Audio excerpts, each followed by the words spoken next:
quelques éclairages sur les ondes cérébrales, la transe et la concentration. Nous allons explorer quelque peu les choses. Un peu au-delà des connaissances scientifiques actuelles sur la question.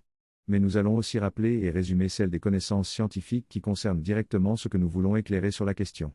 Commençons par le commencement, c'est quoi une onde cérébrale? Pendant que vous vous adonnez à quelque activité. Des groupes de neurones s'activent, puis retournent à l'état de repos, puis s'activent de nouveau. Comme pour répondre à la sollicitation induite par votre intention de faire ceci ou cela, par votre activité en faisant ceci ou cela. Le fait que des groupes de neurones s'activent, se désactivent et s'activent de nouveau peut être comptabilisé. C'est-à-dire qu'on peut compter combien de fois ces groupes de neurones s'activent, par exemple durant une seconde. On peut donc déterminer la fréquence de cette activité neuronale, puisque la fréquence est la quantité de fois qu'un phénomène identifiable se manifeste sur la durée d'une seconde. Et l'unité de la fréquence c'est le Hertz. Quand on parle de fréquence et qu'on mesure cela en Hertz, on ne parle pas nécessairement d'onde au sens propre. Par exemple, vous pouvez décider de porter à vos lèvres une petite bille. Puis de l'éloigner, puis de la porter à vos lèvres de nouveau. Et vous pouvez décider de renouveler le geste indéfiniment. La quantité de fois où vous faites ce geste sur la durée d'une seconde, ce sera la fréquence de cette activité. Si vous le faites 10 fois par seconde, la fréquence de cette activité sera de 10 Hz. On va dire que, ce que font les groupes de neurones, c'est émettre des impulsions. Et la science a mis en évidence des plages de fréquences caractéristiques de cette activité d'émission d'impulsions. Mais les chercheurs qui ont mis tout cela en évidence, ont commis une erreur de nomenclature, une erreur dans la manière de nommer, et l'expression qu'ils ont utilisée, est entrée dans l'usage. Et c'est l'expression d'onde cérébrale. Peut-être que certains peuvent ne pas comprendre pourquoi c'est une erreur de nomenclature. Nous allons expliquer cela maintenant. Revenons à l'exemple de l'activité de porter une petite bille à vos lèvres. Bien qu'on puisse déterminer la fréquence de cette activité, tout le monde comprendra que cette activité ne correspond pas à une émission d'onde. Ce serait une erreur évidente de nomenclature, de décrire cette activité comme une émission d'onde, et de caractériser ces ondes avec la mesure de la fréquence de l'activité. Maintenant changeons d'exemple, et disons que vous avez un petit appareil muni d'un bouton, et quand on appuie sur le bouton, le petit appareil va émettre une onde électromagnétique. Faites abstraction pour l'instant de l'émission d'ondes électromagnétiques du petit appareil. Et intéressons-nous à l'activité d'appuyer sur le bouton. On va appeler ça « active », IT d'impulsion bouton. Combien de fois vous appuyez sur le bouton sur la durée d'une seconde? Cela va donner la fréquence de l'activité d'impulsion bouton. Disons que vous appuyez 30 fois sur le bouton sur la durée d'une seconde.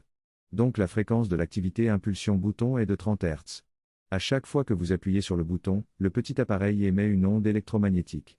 Qu'est-ce qu'une onde électromagnétique? C'est une armée de photons qui se propagent en dansant. Avec une sorte de pas de danse qui se répète en crête et en creux. On peut compter le nombre de crêtes qui apparaissent sur la durée d'une seconde, et cela donne la fréquence de l'onde électromagnétique. Quelle est la fréquence de l'activité d'impulsion bouton? Nous avons 30 Hz. Ce qui est déjà très rapide pour la dextérité humaine.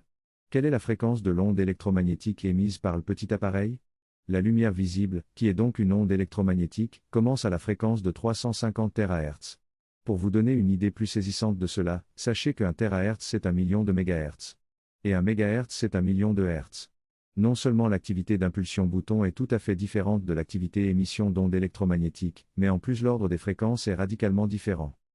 Eh bien, l'activité d'émission d'impulsion des neurones correspond au même ordre d'activité que l'activité d'impulsion bouton. En termes de comparaison de catégorie. Ce n'est pas une activité d'émission d'ondes électromagnétiques, c'est une activité du type allumer-éteindre un interrupteur, du type appuyer sur un bouton à ressort. Là, vous devriez comprendre sans aucune ambiguïté pourquoi c'est une erreur de nomenclature d'avoir appelé ça des ondes cérébrales.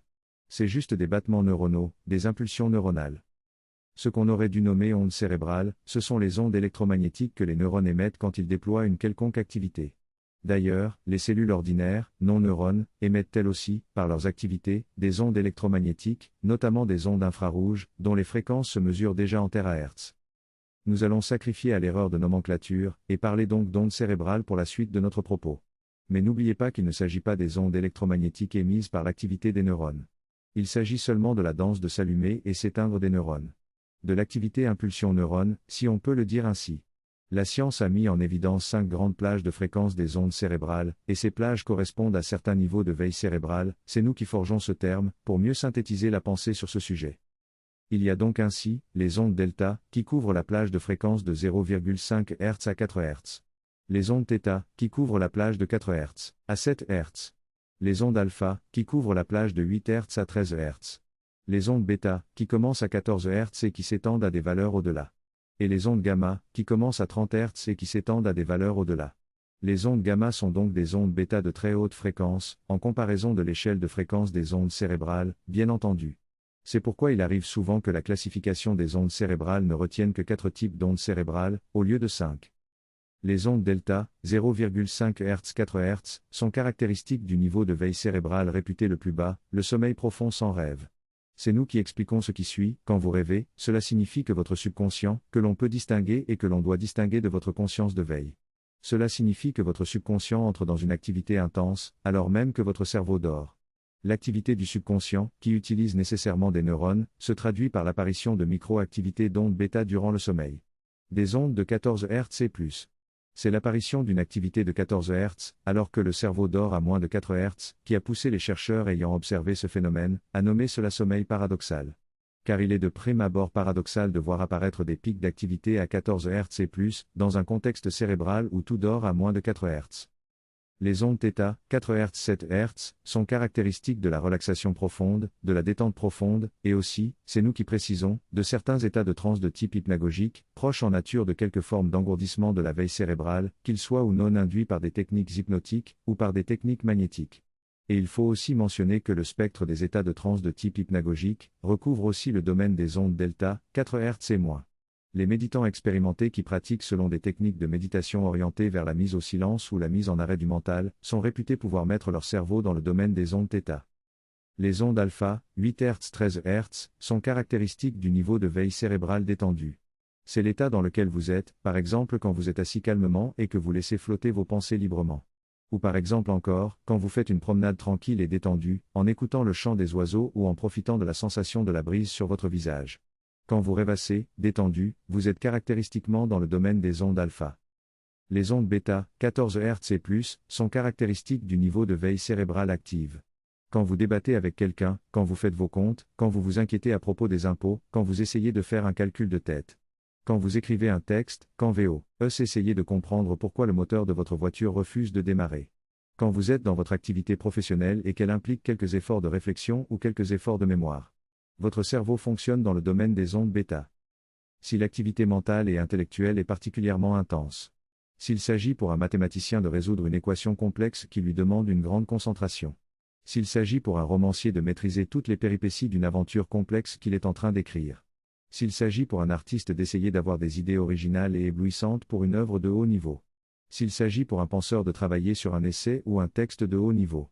Dès qu'il s'agit de consentir à une intense concentration mentale ou intellectuelle, pour essayer de déployer une activité mentale ou intellectuelle de haut niveau, le cerveau va se mettre à fonctionner dans le domaine des ondes gamma, 30 Hz et plus.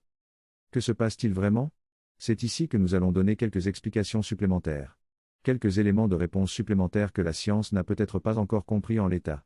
Il faut concevoir que votre cerveau est distinct de votre champ de conscience, même si, en situation d'incarnation, le cerveau et le champ de conscience sont comme intriqués.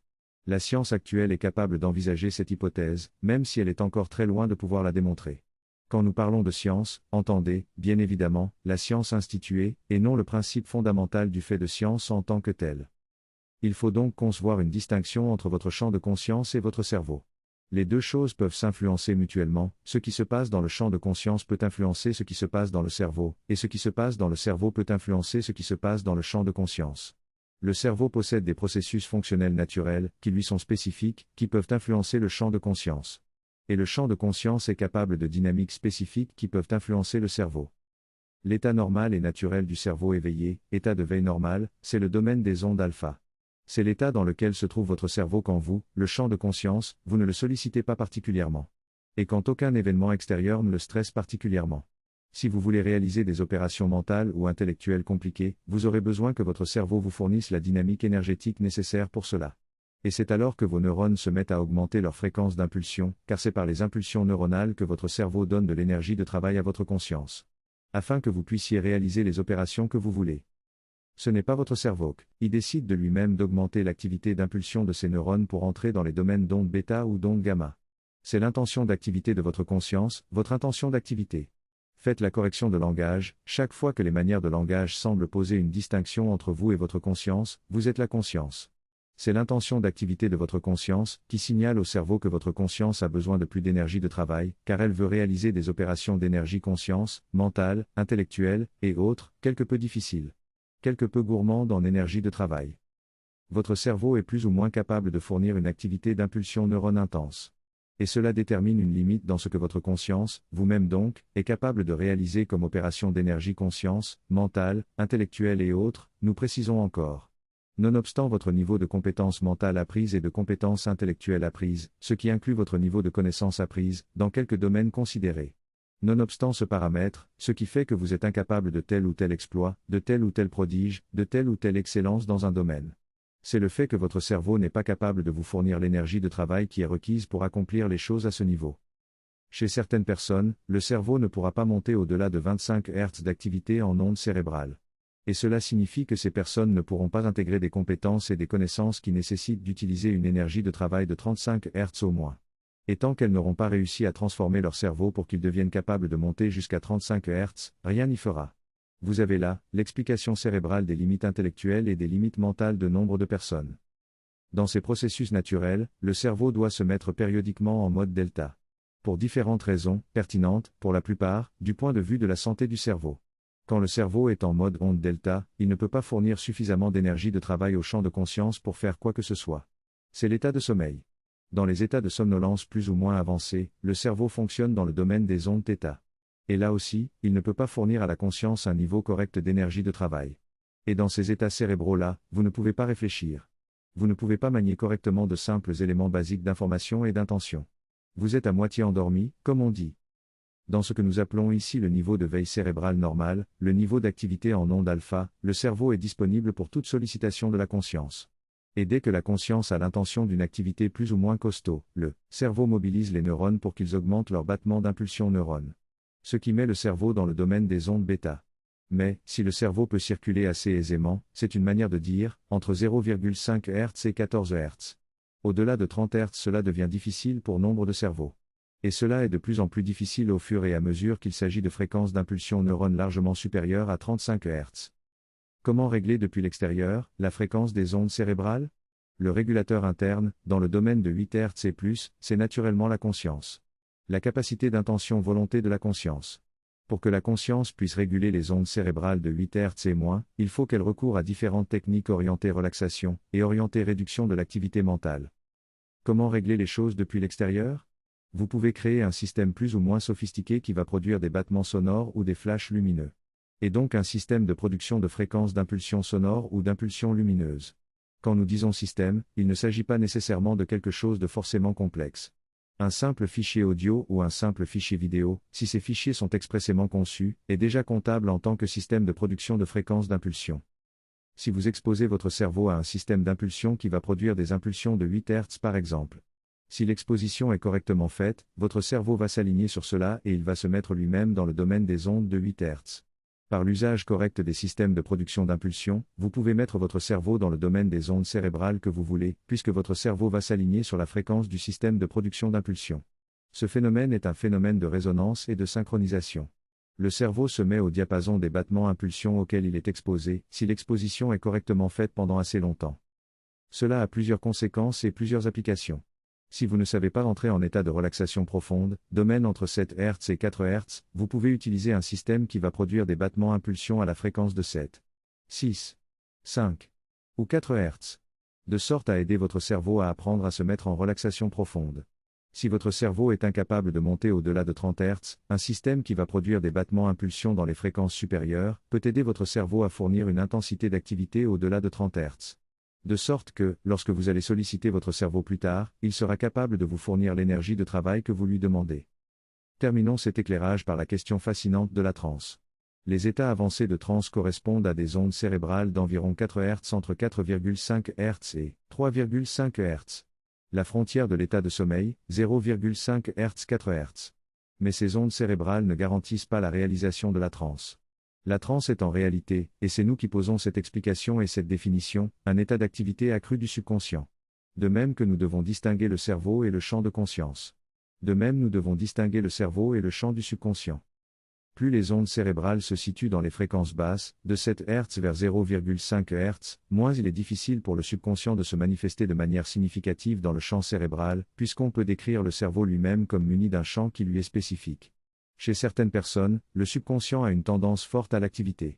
Et si le cerveau de ces personnes entre dans le domaine des fréquences autour de 4 Hz, et si le cerveau se maintient suffisamment longtemps, stable, dans ces fréquences de voisinage 4 Hz, alors elles vont avoir tendance à entrer en transe. Leur subconscient peut se manifester et faire grimper l'activité d'impulsion neurones, mais seulement sur les groupes de neurones dont le subconscient a besoin pour faire ceci ou cela. Les personnes qui ont de fortes prédispositions ou de solides prédispositions pour la transe, et donc les personnes chez lesquelles le subconscient a une tendance marquée à faire irruption dans le champ cérébral, vont avoir davantage de chances d'entrer en transe, si elles sont correctement exposées à des systèmes de battement-impulsion qui fonctionnent aux environs de 4 Hz, environ 240 battements par minute, 240 BPM. 4 battements par seconde, multipliés par 60 secondes. Pour information, le meilleur rythme de battement d'un tambour de chaman, pour faciliter la transe, c'est environ 240 BPM. Environ 4 Hz. Mais rappelez-vous qu'il ne s'agit pas de parler très exactement de 4 Hz, mais de la bande entre 4,5 Hz et 3,5 Hz. Voire jusqu'à 3 Hz. Dans l'autre sens, l'hyperconcentration, c'est la capacité à faire en sorte que le cerveau fournisse des intensités de fréquence bien au-delà de 35 Hz. Mais on pourrait même, et on devrait même, positionner la barre à partir de 50 Hz,